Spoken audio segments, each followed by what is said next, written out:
જય શ્રી કૃષ્ણ. રાધે રાધે. મારી યુટ્યુબ ચેનલમાં તમારું હાર્દિક સ્વાગત છે.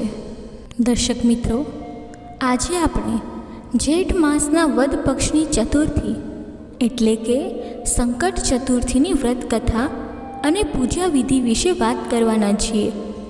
દર્શક મિત્રો, જો તમે પણ ભગવાન શ્રી ગણેશજી મહારાજની કૃપા પ્રાપ્ત કરવા માંગતા હો તો વિડીયોને લાઈક કરી કોમેન્ટમાં જય શ્રી ગણેશજી મહારાજ અવશ્ય લખજો તથા અમારી ચેનલને સબસ્ક્રાઈબ અવશ્ય કરજો. ચાલો શ્રી ગણેશજીના આશીર્વાદ સાથે આ વિડીયો શરૂ કરીએ. ઓમ વક્રતુંડ મહાકાય સૂર્યકોટિ સમપ્રભ નિર્વિઘ્નમ કુરુ મે દેવ સર્વકાર્યેષુ સર્વદા. બોલો ભગવાન શ્રી ગણેશજી મહારાજની જય. હિન્દુ ધર્મમાં ચતુર્થી તિથિનું વિશેષ મહત્ત્વ છે, કારણ કે આ દિવસ ભગવાન શ્રી ગણેશજીની ઉપાસના માટે સમર્પિત છે. આ તિથિના વ્રત અને પૂજનથી જીવનના તમામ સંકટો દૂર થાય છે, વિઘ્નોનો નાશ થાય છે અને સુખ, સમૃદ્ધિ, આનંદ તથા વૈભવની પ્રાપ્તિ થાય છે. દર મહિને 2 ચતુર્થી આવે છે. શુક્લ પક્ષની ચતુર્થીને વિનાયક ચતુર્થી કહેવાય છે, જે શુભ કાર્યોની શરૂઆત માટે મહત્ત્વની છે. વદ પક્ષની ચતુર્થીને સંકષ્ટ ચતુર્થી કહેવાય છે, જે સંકટોનું હરણ કરનાર અને શુભ ફળ આપનાર છે. સંકષ્ટી ચતુર્થીનું વ્રત કરવાથી બગડેલા કામ પર સફળ થાય છે. આ દિવસે ચંદ્ર દર્શન અને ચંદ્ર પૂજાનું વિશેષ મહત્ત્વ છે, જેનાથી ગ્રહ દોષ દૂર થાય છે અને મન મજબૂત બને છે. આ વ્રત 1 દિવસનું હોય છે, જે સૂર્યોદયથી શરૂ થઈ ચંદ્ર દર્શન સુધી ચાલે છે. આ દિવસે ભગવાન શ્રી ગણેશજીની પૂજા કરવાથી ભક્તોની મનોકામનાઓ પૂર્ણ થાય છે. હવે પૂજા વિધિની સરળ રીત જાણીએ. વહેલા ઉઠીને સ્નાન કરો અને સ્વચ્છ વસ્ત્રો ધારણ કરો. ઘરના મંદિરમાં શ્રી ગણેશજીની મૂર્તિ કે ફોટાની પૂજા કરો. જો મૂર્તિ ન હોય તો સોપારી કે પૈસાને ગણેશજીનું સ્વરૂપ માની પૂજા કરી લેવી. બાજોટ પર લાલ વસ્ત્ર પાથરો. ઘઉં, ચોખા વગેરે અનાજની નાની ઢગલી બનાવો અને તેના પર શ્રી ગણેશજીની મૂર્તિ કે ફોટો સ્થાપિત કરો. કુંભ સ્થાપન કરો અને અખંડ જ્યોત પ્રગટાવો, જે ચંદ્ર દર્શન સુધી ચાલુ રાખવી. ભગવાન શ્રી ગણેશજીની સામે ધૂપ, દીપ, કંકુ, સિંદૂર, હળદર અને નૈવેદ્ય, જેમાં ઘી ગોળના લાડુ, મોતીચૂરના લાડુ કે ચણાના લોટના લાડુ અર્પણ કરો. શ્રીયંત્રનું પૂજન પણ કરી શકાય છે. ગણેશજીના મંત્રનો જાપ કરો અને મનોરથ પૂર્ણ થવાની પ્રાર્થના કરો. વ્રત 2 રીતે કરી શકાય છે. ઉપવાસ, આમાં ફળ, ચા, દૂધ કે કોફી લઈ શકાય છે. 1 ટાઈમ ભોજન, ચંદ્ર દર્શન બાદ રાત્રે સાત્વિક ભોજન લઈ શકાય છે. ચંદ્ર દર્શન કરો અને ચંદ્રદેવને અધર્ય અર્પણ કરો. આ વ્રતથી મિથ્યા કલંક, ચોરીનો આરોપ, ગ્રહદોષ, ઉપરી બાધા જેવા સંકટોમાંથી મુક્તિ મળે છે. ચંદ્ર દર્શનથી ગ્રહમાન સુધરે છે, મન મક્કમ બને છે અને ભગવાન શ્રી ગણેશજીની કૃપાથી ભક્તોના તમામ મનોરથ પૂર્ણ થાય છે. આ વ્રત કોઈ પણ વ્યક્તિ સાચા હૃદયથી કરી શકે છે. શ્રી ગણેશજીના મંત્ર જાપ કે પૂજનથી પણ આ દિવસે વિશેષ લાભ મળે છે.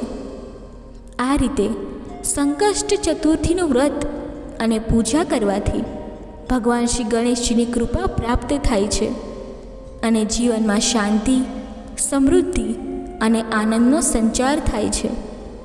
હવે હું તમને ભગવાન ગણેશજીની એક અદ્ભુત કથા સંભળાવવા જઈ રહી છું, જે નિયમિત સાંભળવાથી તમારા ઘરમાં અન્નધનના ભંડાર ભરાઈ જશે. બોલો ગણેશજી મહારાજની જય. ઘણા સમય પહેલાં એક ગામમાં એક વૃદ્ધ માતા અને તેમના દીકરા અને વહુ સાથે રહેતા હતા. વૃદ્ધ માતાના પતિનું અવસાન થઈ ગયું હતું. તેમના પતિ ગામના ગણેશ મંદિરમાં પૂજા અર્ચના અને મંદિરની સંભાળ રાખતા હતા અને મંદિરે ચડતા ફળ ફૂલના ચડાવવાથી તેમના પરિવારનું ગુજરાન ચાલતું હતું. પતિના અવસાન પછી વૃદ્ધ માતા મંદિરની પૂજા કરવા લાગ્યા. મંદિરની સફાઈ કરતા, ફૂલ ચડાવતા અને બધું સંભાળતા. જ્યારે પૂજારી આવતા તેઓ પૂજા કરતા અને ચડાવવામાંથી થોડું વૃદ્ધ માતાને આપતા, જેનાથી તેઓ ઘરનું ગુજરાન કરતા. આમ સમય ધીમે ધીમે પસાર થતો ગયો. વૃદ્ધ માતા ગણેશજીના પરમ ભક્ત હતા. હંમેશા તેમની પૂજા કરતા. ધીરે ધીરે ગણેશજીની કૃપાથી વૃદ્ધ માતાના દીકરાનો ધંધો ખૂબ ચાલવા લાગ્યો અને ઘરમાં કોઈ વસ્તુની કમી ન રહી. પણ વૃદ્ધ માતાનો નિયમ અડગ હતો. રોજ સવારે મંદિર જવું, સફાઈ કરવી, પૂજા કરવી, ફૂલની માળા બનાવવી અને મંદિરના બધા કામ સંભાળવા. વૃદ્ધ માતા ખૂબ દયાળુ અને ધાર્મિક હતા. ક્યારેય કોઈનું ખરાબ નહોતા ઈચ્છતા. બધા સાથે પ્રેમથી રહેતા અને દરેકની મદદ માટે તૈયાર રહેતા. મંદિરેથી લાવેલા ફળ મીઠાઈ તેઓ વહુને આપી દેતા. પણ વૃદ્ધ માતાની વહુ ખૂબ લોભી અને કપટી હતી. જ્યારે તેમનો દીકરો ઘનશ્યામ ખૂબ આજ્ઞાકારી હતો. વહુને વૃદ્ધ માતા બિલકુલ પસંદ નહોતા.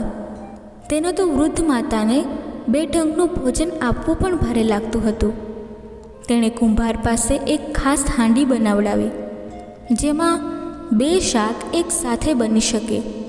વહુ પોતાના અને પતિ માટે સ્વાદિષ્ટ ભોજન અને શાક બનાવતી, પણ વૃદ્ધ માતા માટે તે જ હાંડીમાં પાણી જેવું શાક બનાવતી, જેમાં એક બે બટાટાના ટુકડા હોય અને બાકી ફક્ત પાણી. રાતની વાસી રોટલી સાથે તે આ શાક વૃદ્ધ માતાને આપતી. બિચારા વૃદ્ધ માતા મંદિરેથી આવી ખાવા બેસતા તો આવું ભોજન જોઈને બોલતા, વહુ, આ કેવું ભોજન છે?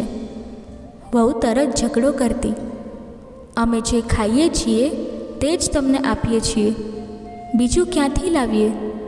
અને હંમેશા ગરીબીનું રોણું રોતી. દીકરાનો ધંધો સારો ચાલતો હોવા છતાં વહુએ ક્યારેય તેને જણાવ્યું નહીં કે તે વૃદ્ધ માતાને કેવું ભોજન આપે છે. વૃદ્ધ માતા પણ ઘરમાં કલેશ ન થાય તે માટે અડધું પેટ ખાઈ ચૂપ રહેતા. તેઓ ઈચ્છતા કે દીકરો વહુ સુખ શાંતિથી રહે. વહુ દીકરાને પણ વૃદ્ધ માતાની વિરુદ્ધ ભડકાવવાનો પ્રયત્ન કરતી, પણ ઘનશ્યામ કશું સાંભળતો નહીં. તેથી વહુની ચાલ ન ચાલી. તે વૃદ્ધ માતાને જ ટોકતી અને ઝઘડતી.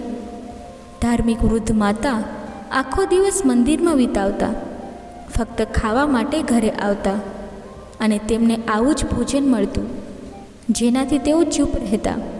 ઘનશ્યામ સાંજે ઘણા પૈસા લઈ આવતો, પત્નીને આપતો અને માતાના હાલચાલ પૂછતો, પણ વૃદ્ધ માતા ક્યારેય વહુના વર્તન વિશે ન બોલતા, ફક્ત આશીર્વાદ આપતા. મારો લાલ જુગ જુગ જીવે, દૂધે નહાવે, ફળે ફૂલે. તેઓ ઘરમાં કલેશ ન થાય તે માટે ચૂપ રહેતા, પણ વહુને વૃદ્ધ માતા ફૂટી આંખે ન સુહાતા.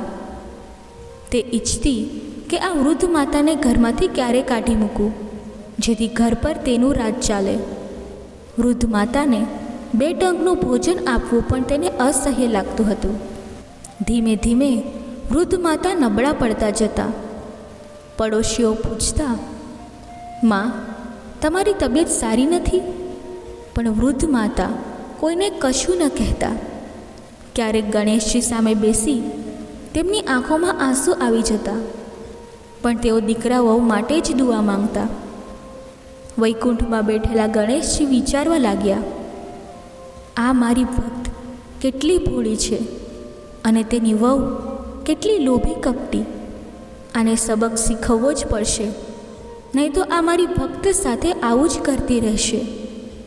એક દિવસ વૃદ્ધ માતા મંદિરે પૂજા કરી ઘરે પરત ફરતા હતા, ત્યારે ગણેશજી એક વૃદ્ધ બ્રાહ્મણનું રૂપ ધારણ કરી તેમના ઘરે આવ્યા અને વહુ પાસે ભિક્ષા માંગી.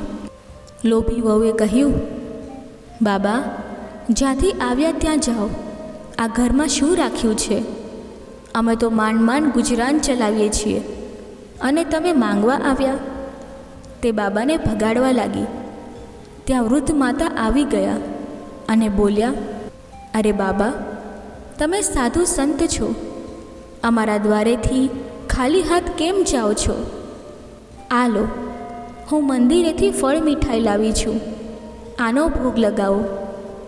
તે જ સમયે ઘનશ્યામ ઘરે આવ્યો, કેમ કે તે દિવસે તેને કોઈ જરૂરી કામ હતું. તેણે સાધુ બાબાને જોયા અને કહ્યું, બાબા, અંદર આવો. અમારા ભાગ્ય સાધુ અમારા દ્વારે આવ્યા છે. અને પત્નીને કહ્યું, બાબા માટે ભોજન બનાવો. આજે બાબા આપણા ઘરે જમશે. બાબાએ કહ્યું, બેટા, તમારા ઘરમાં તો તમારા માટે જ ખાવાનું નથી, મને શું જમાડશો? ઘનશ્યામે કહ્યું, બાબા, આવી વાત ના કરો. તમારા જેવા સાધુઓના આશીર્વાદ અને મારી માતાની પૂજાથી મારા ઘરમાં કોઈ કમી નથી. આ સાંભળી વહુ ગુસ્સે થઈ, મનમાં બાબાને ગાળો આપવા લાગી. આવ્યો મોટો મારે ઘેર જમવા, હવે મારે કામ કરવું પડશે. તે કામચોર હતી, પણ પતિ સામે તેની ચાલતી નહીં. ના છૂટકે તેણે ભોજન બનાવવું પડ્યું. તેણે તે જ હાંડી લીધી જેમાં પોતાના અને પતિ માટે સારું ભોજન બનાવ્યું, પણ બાબા અને વૃદ્ધ માતા માટે પાણી જેવું શાક. તેણે 3 થાળી ગોઠવી, પતિની, વૃદ્ધ માતાની અને બાબાની. વૃદ્ધ માતાને ખબર હતી કે વહુ તેમને કેવું ભોજન આપે છે, તેથી તેમણે કહ્યું, બાબા, હું પછી જમીશ, તમે પહેલાં ભોગ લગાવો. બાબાએ ઘનશ્યામને કહ્યું, બેટા, હું એક જ શરતે જમીશ, જો વૃદ્ધ માતા અને તું મારી સાથે જમે. વહુએ કહ્યું, બાબા, તમે જમો અને જાઓ, મારો પતિ અને સાસુ પછી જમશે. બાબાએ કહ્યું, ના, એ વૃદ્ધ છે, તેમને પહેલાં જમાડવા જોઈએ. ઘનશ્યામે પત્નીને કહ્યું, ભાગ્યવાન, 3 થાળી ગોઠવ, હું, બાબા અને મા સાથે જમીશું. વહુ ગુસ્સે થઈ, વિચારવા લાગી, આ બાબા મારો દુશ્મન છે કે શું? મારી સચ્ચાઈ ન ખુલી જાય. તેણે 3 થાળી ગોઠવી અને ભોજન પીરસ્યું. જ્યારે ત્રણેય જમવા બેઠા ત્યારે ગણેશજીની નજર ભોજન ઉપર હતી, કેમ કે તેઓ વહુને સબક શીખવવા આવ્યા હતા. વહુએ ઘનશ્યામની થાળીમાં ઘીનું શાક, ચૂરમા અને પૂરી પીરસી. બાબાની થાળીમાં પાણી જેવું શાક અને રોટલી, અને વૃદ્ધ માતાની થાળીમાં વાસી રોટલી અને પાણી જેવું શાક. ગણેશજી આ બધું જોતા હતા. ઘનશ્યામે કહ્યું, બાબા, ભોજન ગ્રહણ કરો. ગણેશજીએ કહ્યું, બેટા, તમારે ઘરે 2 પ્રકારનું ભોજન બને છે, મહેમાનને આવું અને ઘરના માલિક આવું ખાય છે. ઘનશ્યામે કહ્યું, બાબા, અમારે ઘરે તો એક જ હાંડીમાં બધા માટે એક સરખું ભોજન બને છે, તમે આવી વાત કેમ કરો છો? ગણેશજીએ કહ્યું, બેટા, જરા તારી થાળી, તારી માની થાળી અને મારી થાળી જો. ઘનશ્યામે જોયું તો તેની થાળીમાં ઘી, ચૂરમા, પૂરી, બાબાની થાળીમાં રોટલી અને પાણી જેવું શાક, અને માતાની થાળીમાં વાસી રોટલી અને પાણી જેવું શાક. આ જોઈ ઘનશ્યામ ગુસ્સે થયો અને પત્નીને કહ્યું, આ તે કેવું ભોજન આપ્યું? વહુએ કહ્યું, મેં તો એક જ હાંડીમાં બનાવ્યું, ખબર નહીં આવું કેવું બની ગયું. ઘનશ્યામે ગુસ્સે થઈને કહ્યું, તને ખબર નથી? તું મારી મા સાથે આવું વર્તન કરે છે? મૂર્ખ સ્ત્રી, મારી માના પુણ્યથી જ આ ઘરમાં દિવસે 2 ગણી અને રાત્રે 4 ગણી તરક્કી થાય છે. વહુએ કહ્યું, આ વૃદ્ધ માતાને કારણે આપણે મહેનત કરીએ અને તે ઘી ખાય, આ નહીં ચાલે. તે પતિ સાથે ઝઘડવા લાગી. ગણેશજીએ કહ્યું, મૂર્ખ સ્ત્રી, તારા ઘરમાં જે છે તે આ વૃદ્ધ માતાના પુણ્યથી છે. ગણેશજીની કૃપા એમના પર છે. વહુએ કહ્યું, મૂર્ખ બ્રાહ્મણ, તે આવીને અમારા ઘરમાં ઝઘડો કરાવ્યો. આ મારી વિધવા સાસુને જોઈને મારો દિવસ બગડે છે. હું નથી ઈચ્છતી કે તે આ ઘરમાં રહે. ઘનશ્યામ ગુસ્સે થયો. તું મારી મા વિશે આવું બોલે છે? મારી માએ તારી ક્યારેય ફરિયાદ નથી કરી અને તું આવું કહે છે. ગણેશજીએ કહ્યું, મૂર્ખ સ્ત્રી, તારા ઘરમાં જે છે તે આ વૃદ્ધ માતાના પુણ્યથી છે. આજે જ તારું બધું નાશ પામશે. અને ગણેશજી પોતાના સાચા રૂપે પ્રગટ થયા. આ જોઈ વૃદ્ધ માતા અને ઘનશ્યામ ગણેશજીના ચરણે પડ્યા, માફી માંગવા લાગ્યા. વૃદ્ધ માતાએ દીકરા વહુની ભૂલ માટે માફી માંગી. હે ગણેશજી, મારી વહુને માફ કરો. ગણેશજીએ કહ્યું, મારા મુખેથી જે નીકળ્યું તે બદલાશે નહીં. પણ જો તારી વહુ તને ગણેશજી સમજીને પૂજા કરશે, કેમ કે તારા હૃદયમાં ગણેશજી વિરાજે છે, તો 1 વર્ષમાં તમારી તરક્કી 2 ગણી 4 ગણી થશે. આમ કહી ગણેશજી અંતર ધ્યાન થઈ ગયા. ઘનશ્યામ પત્ની પર ખૂબ ગુસ્સે થયો અને ઘરમાંથી કાઢી મૂકી. પણ વૃદ્ધ માતાએ વહુને માફ કરી, કેમ કે વહુ તેમના ચરણે પડી ગઈ હતી. ગણેશજીના સાક્ષાત દર્શનથી વહુને પોતાની ભૂલનો અહેસાસ થયો. વૃદ્ધ માતાએ દીકરાને વહુને માફ કરવા કહ્યું.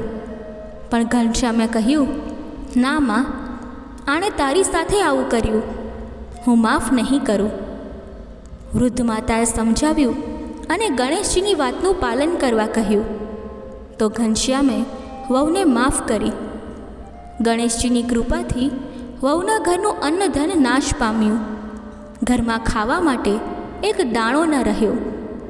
આ જોઈ વહુને પોતાની ભૂલનો અહેસાસ થયો. તે વૃદ્ધ માતાના ચરણે પડી. માજી, મેં મોટી ભૂલ કરી. અમે તમારા પુણ્યનું જ ખાતા હતા, પણ મને ઘમંડ આવી ગયું કે બધું મારા પતિની કમાણીનું છે. હું ભૂલી ગઈ કે મારો પતિ તમારો દીકરો પણ છે. હવે વહુ સવારે 4 વાગે ઉઠી વૃદ્ધ માતા માટે ચા બનાવતી, નાહવા માટે ગરમ પાણી તૈયાર કરતી, તેમને નવડાવતી, કમર દબાવતી, કપડાં ધોતી. વૃદ્ધ માતા મંદિર જતા તો વહુ ભોજન તૈયાર કરી રાખતી. મંદિરેથી લાવેલા ફળ મીઠાઈથી તેઓ ગુજરાન કરતા. વહુ સૌથી પહેલાં વૃદ્ધ માતાની થાળી ગોઠવતી, રાત્રે તેમના ચરણ દબાવતી અને દિલથી સેવા કરતી. ધીમે ધીમે દિવસો પસાર થવા લાગ્યા. ગણેશજીએ કહ્યું હતું કે જો વહુ વૃદ્ધ માતાની સેવા કરશે તો 1 વર્ષમાં ઘરમાં 4 ગણું ધન આવશે. વહુએ વૃદ્ધ માતાની ખૂબ સેવા કરી અને 1 વર્ષ પછી ઘરમાં ફરી ધન ધાન્યની બરકત થઈ. પહેલાં કરતાં પણ વધુ સંપત્તિ આવી. વૃદ્ધ માતાની સાચી ભક્તિ અને લગનથી ગણેશજીની કૃપા થઈ અને તેઓ પહેલાં જેવા ધનવાન થયા. ઘનશ્યામનો ધંધો વધુ સારો ચાલવા લાગ્યો. વહુને સબક મળી ગયો. તેણે લોભ છોડી દીધો. હવે તે વૃદ્ધ માતાની ખૂબ જ કાળજી રાખતી, ઘરમાં પૂજાપાઠ કરતી, બધી ખરાબ ટેવો છોડી દીધી. સવારે ઉઠી નહાતી, તુલસીને પાણી નાખતી, આંગણું સાફ કરતી, પક્ષીઓ માટે દાણા પાણી રાખતી. વૃદ્ધ માતા સાથે મંદિર જઈ ગણેશજીની સેવા કરતી અને આજ તેનો નિયમ બની ગયો. આમ તેમના દિવસો સુખ શાંતિથી પસાર થવા લાગ્યા. વહુ સંસ્કારી બની ગઈ અને ગણેશજીની કૃપા તેમના પર વરસવા લાગી. હે ગણેશજી, જેવી કૃપા તમે વૃદ્ધ માતા પર કરી તેવી જ કૃપા આ કથા સાંભળનારા અને કહેનારા પર કરજો. તેમના અન્નધનના ભંડાર ભરો. બોલો ગણેશજી મહારાજની જય. ચાલો હવે બીજી કથા સાંભળીએ, જે તમારી ભગવાન ગણેશ પ્રત્યેની શ્રદ્ધા વધુ મજબૂત બનાવશે સતયુગના એક ગૌરવશાળી સમયમાં જ્યારે ધર્મ અને સત્યનું શાસન ચારે બાજુ વ્યાપ્ત હતું, ત્યારે એક પ્રતાપી રાજા હરિશ્ચંદ્રનું રાજ્ય હતું. આ રાજ્યમાં કોઈ દુઃખી, દરિદ્ર કે અપંગ ન હતું. રાજા હરિશ્ચંદ્રનો શાસનકાળ એવો હતો કે લોકો નિરોગી, દીર્ઘાયુ અને સુખી જીવન જીવતા હતા. તેમનું હૃદય સત્ય, ધર્મ અને બ્રાહ્મણોની સેવામાં રમમાણ હતું. રાજા હરિશ્ચંદ્રની પ્રજા તેમના ન્યાયી શાસનથી સંતુષ્ટ હતી અને રાજ્યમાં શાંતિનું વાતાવરણ હતું.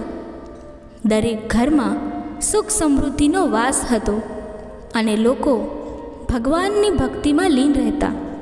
આ જ રાજ્યમાં ઋષિ શર્મા નામના એક તપસ્વી બ્રાહ્મણ રહેતા હતા. તેઓ ધર્મનિષ્ઠ, તપસ્યામાં લીન અને વેદશાસ્ત્રોના જ્ઞાતા હતા. ભગવાન ગણેશની તેમના પર અપાર કૃપા હતી. ઋષિ શર્માને એક પુત્રની પ્રાપ્તિ થઈ, પરંતુ થોડા સમય બાદ તેઓ સ્વર્ગવાસી થયા. તેમની પત્ની, એક પતિવ્રતા બ્રાહ્મણી, હવે વિધવા બની ગઈ. તેમની પાસે આજીવિકા માટે કોઈ સાધન ન હતું. તેથી તેઓ ભિક્ષા માંગીને પોતાના નાના પુત્રનું લાલન પાલન કરવા લાગ્યા. આ બ્રાહ્મણીનું જીવન અત્યંત સાદું અને ધર્મનિષ્ઠ હતું. તેમનું નાનકડું ઘર ગામની બહારના એક નાના ઝૂંપડામાં હતું, જ્યાં તેઓ પોતાના પુત્ર સાથે રહેતા હતા. દરરોજ સવારે સૂર્યના પ્રથમ કિરણો સાથે તેઓ ગામમાં ભિક્ષા માટે નીકળી પડતા અને ગામના લોકો તેમની ધર્મનિષ્ઠા અને સાદગીથી પ્રભાવિત થઈ ખોરાક અને અન્ય જરૂરી વસ્તુઓ આપતા. આ બ્રાહ્મણીની ભગવાન ગણેશ પર અપાર શ્રદ્ધા હતી. તેઓ દર મહિનાની કૃષ્ણ પક્ષની ચતુર્થીએ, જેને સંકટ ચતુર્થી તરીકે ઓળખવામાં આવે છે, ગણેશજીનું વ્રત કરતા હતા. તેમની શ્રદ્ધા એટલી ગાઢ હતી કે તેઓ ગાયના છાણમાંથી ગણેશજીની મૂર્તિ બનાવી તેનું નિષ્ઠાપૂર્વક પૂજન કરતા. તેમના ઘરના એક ખૂણામાં નાનું પૂજા સ્થાન હતું, જ્યાં ગણેશજીની આ મૂર્તિ રાખવામાં આવતી. દર ચતુર્થીએ તેઓ પોતાની ભિક્ષામાંથી મળેલા તલમાંથી લાડુ બનાવતા અને ગણેશજીને અર્પણ કરતા. આ લાડુ બનાવવાની પ્રક્રિયા તેમના માટે એક પવિત્ર કાર્ય હતું. તેઓ નાના પાત્રમાં તલ અને ગોળ ભેગા કરી ધીમે ધીમે તેને લાડુનું રૂપ આપતા અને દરેક લાડુ બનાવતી વખતે ગણેશજીનું નામ જપતા. બ્રાહ્મણીનો 5 વર્ષનો પુત્ર, જેનું નામ વિનાયક હતું, તે પણ ગણેશજીનો ભક્ત હતો. નાની ઉંમરે પણ તેનું મન ભગવાન ગણેશની ભક્તિમાં રમમાણ હતું. તે ઘણીવાર પોતાની માતાને ગણેશજીની પૂજા કરતા જોતો અને તેની આંખોમાં ભક્તિનો દીવો પ્રગટતો. એક દિવસ જેઠ માસની સંકટ ચતુર્થીના દિવસે બ્રાહ્મણીએ ગણેશજીની મૂર્તિનું પૂજન કર્યું અને તલના લાડુ અર્પણ કર્યા. નાનકડો વિનાયક, જે હંમેશા પોતાની માતાની નજીક રહેતો, તે દિવસે ગણેશજીની નાની મૂર્તિને ગળામાં બાંધી રમવા માટે ગામની ગલીઓમાં નીકળી ગયો. તેનું હૃદય આનંદથી ભરેલું હતું અને તે ગણેશજીની મૂર્તિને પોતાનો સાથી માની ગીતો ગાતો ગામમાં ફરવા લાગ્યો. ગામમાં એક કુંભાર રહેતો હતો, જેનું નામ ધનપાલ હતું. ધનપાલ પોતાના માટીના વાસણો બનાવવાના કામમાં નિષ્ણાંત હતો, પરંતુ છેલ્લા કેટલાક સમયથી તેના વાસણો ભઠ્ઠીમાં પાકતા ન હતા. દર વખતે જ્યારે તે ભઠ્ઠીમાં આગ લગાડતો, તેના વાસણો કાચા રહી જતા. આથી તેનું જીવન નિરાશામાં ડૂબી ગયું. તેની પત્ની અને બાળકોનું ભરણ પોષણ કરવું મુશ્કેલ બની ગયું હતું. એક દિવસ નિરાશ થઈને તેણે ગામના એક તાંત્રિકનો સંપર્ક કર્યો. તાંત્રિકે તેને કહ્યું, જો તું ભઠ્ઠીમાં એક નાના બાળકની બલિ આપીશ તો તારા વાસણો પાકશે અને તારું જીવન સમૃદ્ધ બનશે. આ સાંભળી ધનપાલનું હૃદય ધ્રુજી ઉઠ્યું. તેનું મન આ નિર્ણયથી વિચલિત થયું, પરંતુ ગરીબીના ભયે તેનો લોભ જાગી ઉઠ્યો. ધનપાલે નક્કી કર્યું કે તે એવા બાળકની બલિ આપશે જેની કોઈ શક્તિશાળી પૃષ્ઠભૂમિ ન હોય. તેની નજર ઋષિ શર્માની વિધવા પત્નીના પુત્ર વિનાયક પર પડી. તેને લાગ્યું કે આ બાળકની માતા ગરીબ અને નિરાધાર છે, તેથી તેની બલિ આપવાથી કોઈ મોટો વિરોધ નહીં થાય. એક દિવસ જ્યારે વિનાયક ગામની ગલીઓમાં ગણેશજીની મૂર્તિ સાથે રમતો હતો, ધનપાલે તેને લલચાવીને પોતાની ભઠ્ઠીમાં લઈ ગયો. તેણે બાળકને ભઠ્ઠીમાં બેસાડી આગ લગાડી અને બહારથી ભઠ્ઠી બંધ કરી દીધી. ધનપાલનું હૃદય પાપના ભારથી ભરાઈ ગયું, પરંતુ તેણે પોતાની જાતને સમજાવી કે આનાથી તેનું જીવન સુધરશે.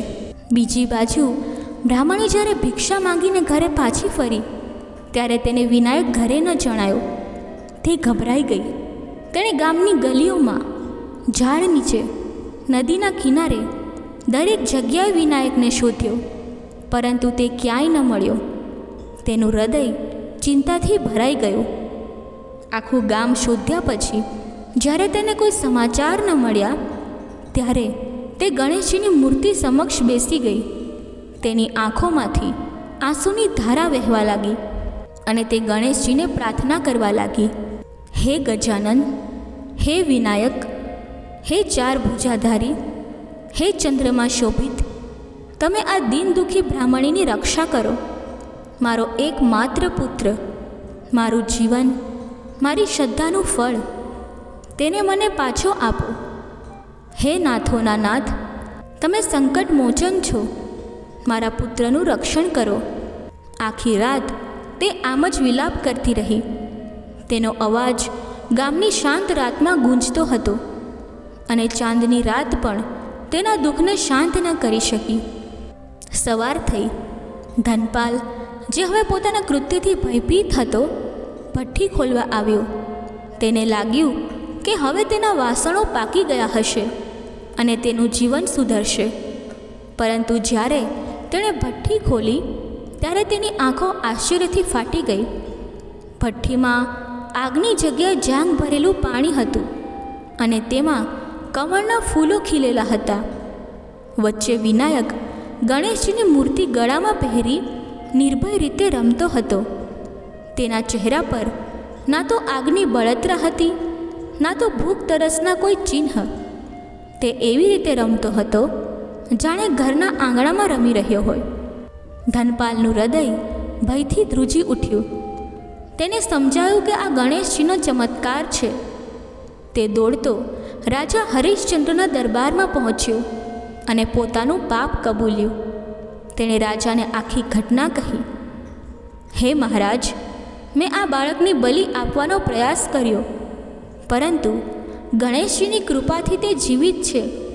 હું મારા પાપ માટે દંડનો હકદાર છું. રાજા હરિશ્ચંદ્ર આ ઘટના સાંભળી વિસ્મયમાં ડૂબી ગયા. તેમણે પોતાના મંત્રીઓ સાથે ભઠ્ઠી પાસે જઈ વિનાયકને જોયો. બાળકની આસપાસ એક દૈવી આભા હતી અને ભઠ્ઠીમાં ખીલેલા કમળના ફૂલો અને લીલી દુર્વા જાણે ગણેશજીની હાજરીનો પુરાવો આપતા હતા. રાજાએ મંત્રીઓને આદેશ આપ્યો કે આ બાળકની માતાને શોધી કાઢો. થોડી જ વારમાં બ્રાહ્મણી, જે હજુ પણ વિલાપ કરતી હતી, ત્યાં પહોંચી. તેની આંખોમાંથી આંસુ વહેતા હતા અને જ્યારે તેણે પોતાના પુત્રને જીવતો જાગતો જોયો, તેનું હૃદય આનંદથી ભરાઈ ગયું. તે દોડીને વિનાયકને ગળે લગાવી અને ગણેશજીનો આભાર માનવા લાગી. રાજાએ બ્રાહ્મણીને પૂછ્યું, હે બ્રાહ્મણી, આ ચમત્કાર કેવી રીતે થયો? શું તું કોઈ જાદુ જાણે છે કે તે કોઈ તપસ્યા કરી છે? બ્રાહ્મણીએ નમ્રતાપૂર્વક જવાબ આપ્યો, હે મહારાજ, હું કોઈ જાદુ કે તપસ્યા નથી જાણતી. હું તો ફક્ત ગણેશ સંકટ ચતુર્થીનું વ્રત કરું છું. ગણેશજીની કૃપાથી મારો પુત્ર બચી ગયો. આ બધું તેમની દયાનું ફળ છે. બ્રાહ્મણીની વાત સાંભળી રાજા હરિશ્ચંદ્ર ગણેશજીની ભક્તિમાં લીન થઈ ગયા. તેમણે જાહેર કર્યું, આજથી મારા રાજ્યની સમગ્ર પ્રજા ગણેશ સંકટ ચતુર્થીનું વ્રત કરશે. આ વ્રતથી સંકટોનું નિવારણ થાય છે અને ગણેશની કૃપા પ્રાપ્ત થાય છે. રાજાએ બ્રાહ્મણીને ધન ધાન્યથી સન્માનિત કરી અને ધનપાલને તેના પાપની ક્ષમા માટે ગણેશજીની સેવા કરવાનો આદેશ આપ્યો. આ ઘટના બાદ ગામના લોકો દર મહિનાની કૃષ્ણ પક્ષની ચતુર્થીએ ગણેશજીનું વ્રત કરવા લાગ્યા. આ વ્રતની શક્તિથી લોકોના જીવનમાં સુખ, શાંતિ અને સમૃદ્ધિ આવી. બ્રાહ્મણી અને તેનો પુત્ર વિનાયક ગણેશજીની કૃપાથી સુખી જીવન જીવવા લાગ્યા. આ કથા શ્રી કૃષ્ણએ યુધિષ્ઠિરને સંભળાવી. તેમણે કહ્યું, હે યુધિષ્ઠિર, આ ગણેશ સંકટ ચતુર્થીનું વ્રત કરવાથી તમારા સર્વ સંકટો દૂર થશે. આ વ્રતથી તમે મિત્રો, પુત્રો અને સામ્રાજ્યનું સુખ પ્રાપ્ત કરશો. જે કોઈ આ વ્રત નિષ્ઠાપૂર્વક કરશે તેને ગણેશજીની કૃપા પ્રાપ્ત થશે. યુધિષ્ઠિરે શ્રી કૃષ્ણની વાત માની અને ગણેશ સંકટ ચતુર્થીનું વ્રત શરૂ કર્યું. આ વ્રતના પ્રભાવથી તેમનું રાજ્ય નિસંકટ બન્યું અને તેઓ સુખ શાંતિથી રાજ્ય ભોગવવા લાગ્યા. આ ગણેશ સંકટ ચતુર્થીની કથા એક એવી વાર્તા છે જે શ્રદ્ધા, ભક્તિ અને ગણેશજીના ચમત્કારોનું વર્ણન કરે છે. આ વ્રતનું પાલન કરવાથી મનુષ્યના જીવનમાં આવતા સંકટો દૂર થાય છે અને ગણેશની કૃપા પ્રાપ્ત થાય છે. હે વાચકો, આ કથા વાંચીને જો તમારું હૃદય ભક્તિથી ભરાઈ ગયું હોય તો આ વ્રતને અવશ્ય અપનાવો અને ગણેશજીની કૃપા પ્રાપ્ત કરો. બોલો ગણેશજી મહારાજની જય. દર્શક મિત્રો, કથા બોલતી વખતે જો મારાથી કોઈ ભૂલ થઈ હોય તો હું ક્ષમા માગું છું અને આશા રાખું છું કે તમને આ કથા પસંદ આવી હશે. જો આ કથા તમને પસંદ આવી હોય તો વિડીયોને લાઈક કરી ચેનલને સબસ્ક્રાઈબ અવશ્ય કરી લેજો અને કોમેન્ટ બોક્સમાં જય શ્રી ગણેશજી મહારાજ અવશ્ય લખજો. ધન્યવાદ. જય શ્રી કૃષ્ણ. રાધે રાધે.